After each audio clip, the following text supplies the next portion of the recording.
Yes, let's talk. Yeah. Kwa siku ya leo nataka nikupe tofauti mbili kati ya mkulima anayetumia mfumo wa umwagiliaji wa kisasa na mkulima ambao analima kwa kutegemea mvua, ambayo kwa sisi Datioka Investment tuna kitu kinachoitwa irrigation system au mfumo wa kisasa wa umwagiliaji. Sasa kwa siku ya leo bwana, mimi nimekuja na faida mojawapo ambazo mkulima wa kisasa au mkulima anayetumia mfumo wa umwagiliaji anazipata. Faida mojawapo ya mkulima ambao anatumia mfumo wa irrigation system ni kwamba anahakikisha muda wowote yeye anaweza kalima, msimu wowote anaweza kalima, msimu wa mvua, msimu wa jua, msimu uwe wa jua ni kali au kuwe kuna ukame, yeye anaweza kalima na akavuna mazao yake bora kabisa. Sasa kwa wewe mkulima ambao bado unajiuliza ni njia gani utatumia kwa ajili ya kuzalisha au kulima mazao yako, mimi leo nakuletea mfumo wa irrigation system kutoka Datioka Investment. Sisi Datioka Investment tunasema kwa wale ambao bado mnajiuliza ni namna gani sasa nitalima mwaka huu jamani, mvua ni ngumu, mvua hazinyeshi, jua ni kali, jua limewaka.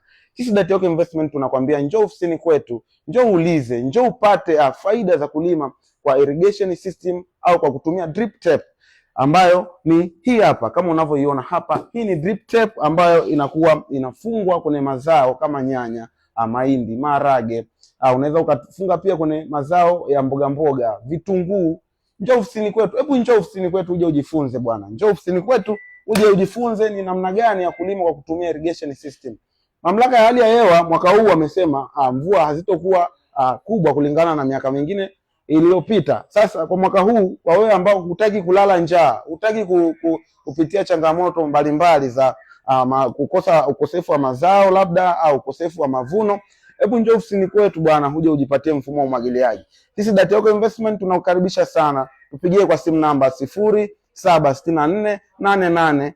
07648846. Tunapatikana TFA Shoppers mkabala na soko la Kilombero. Karibu sana Datioka Investment.